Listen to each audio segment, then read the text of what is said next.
கிறிஸ்துவுக்குள் பிரியமானவர்களே, இந்த நாளுக்கான தினசரி தியான வசனம் மத்தேயு எழுதின சுவிசேஷம் 19வது அதிகாரம் 7வது வசனம். மத்தேயு 19:7, மேத்யூ 19:7.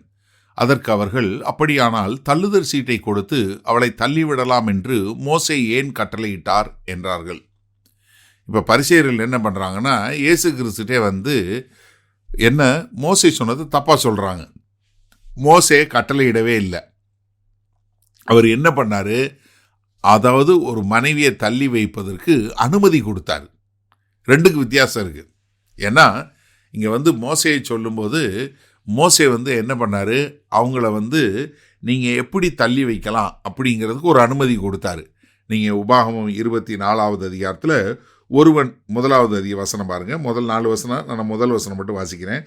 ஒருவன் ஒரு ஸ்திரியை விவாகம் பண்ணி கொண்ட பின்பு அவளிடத்தில் லட்சையான காரியத்தை கண்டு அவள் மேல் பிரியமற்றவனானால் அவன் தள்ளுதலின் சீட்டை எழுதி அவள் கையிலே கொடுத்து அவளை தன் வீட்டிலிருந்து அனுப்பிவிடலாம். அப்போ என்னன்னா, இவர்கள் என்ன வேத வசனத்தில் என்ன லூப் ஹோல் இருக்கு அப்படின்னு சொல்லக்கூடியதா. இப்போ எதுக்காக இந்த தள்ளுதற் சீட்டு கொடுங்க அப்படின்னு சொல்லி மோசே சொன்னார்னா, அதாவது ஒரு சகோதரி தவறான முறையில் ஒரு பொய்யான குற்றச்சாட்டு சொல்லக்கூடாது, அதிலிருந்து தவிர்க்கப்படுவதற்காகத்தான் முதல்ல அது கொடுக்க சொன்னார். ரெண்டாவது, அவசரப்பட்டு ஒரு மனுஷன் விவாகரத்து செய்யக்கூடாதுங்கிறதுக்காக.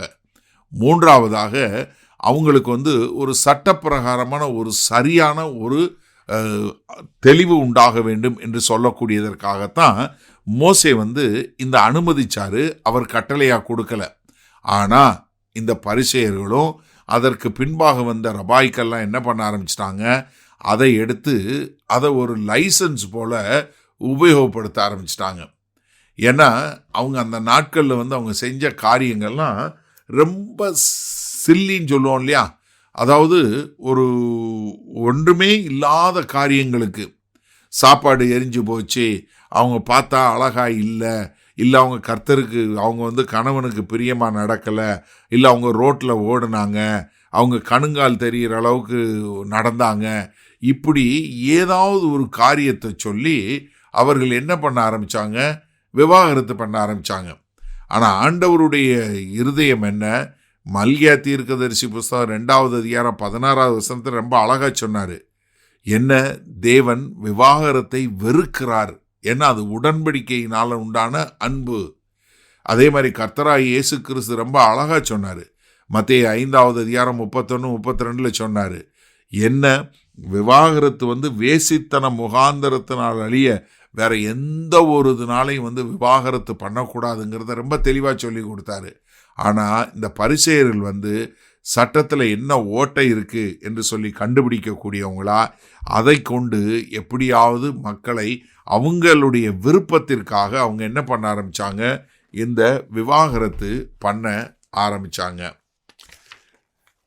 சரி, இந்த நாளில் இந்த வசனத்தை நம்ம எப்படி எடுத்துக்கொள்ளணும்?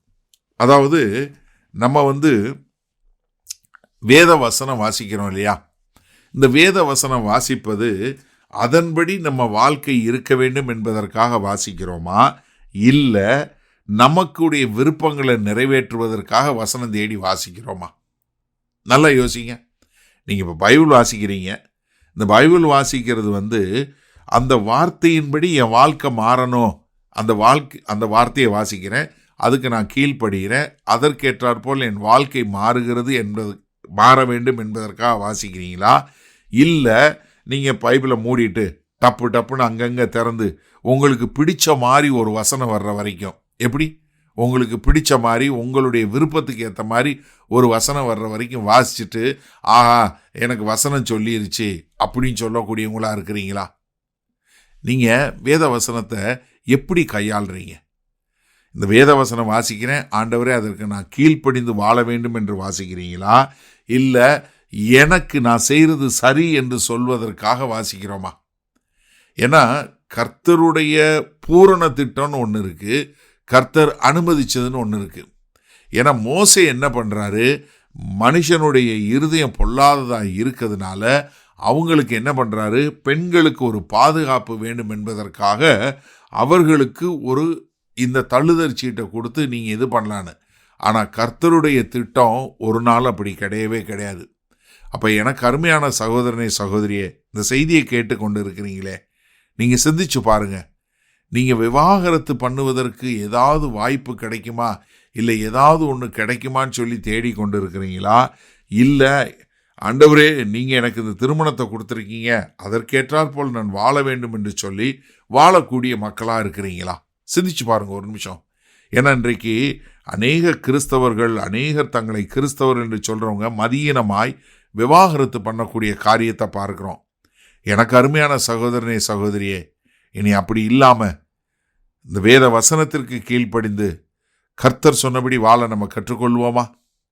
வல்ல பிதாவே, இந்த நல்ல நாளிலே ஆண்டவரே, இந்த செய்தியை கேட்டுக்கொண்டு இருக்கிற ஒவ்வொருவரும் ஆண்டவரே, வேத வசனத்தை வாசிப்பது உம்முடைய வார்த்தைக்கு கீழ்ப்படிந்து உமக்கு பிரியமுள்ள மகனாய் வாழ்வதற்கு என்பதை உணர்ந்து படிக்க எங்கள் தேவன் கிருபை பாராட்ட வேண்டுமாய் இயேசு கிறிஸ்துவின் மூலம் ஜெபிக்கிறோம் வல்ல பிதாவே, ஆமேன்.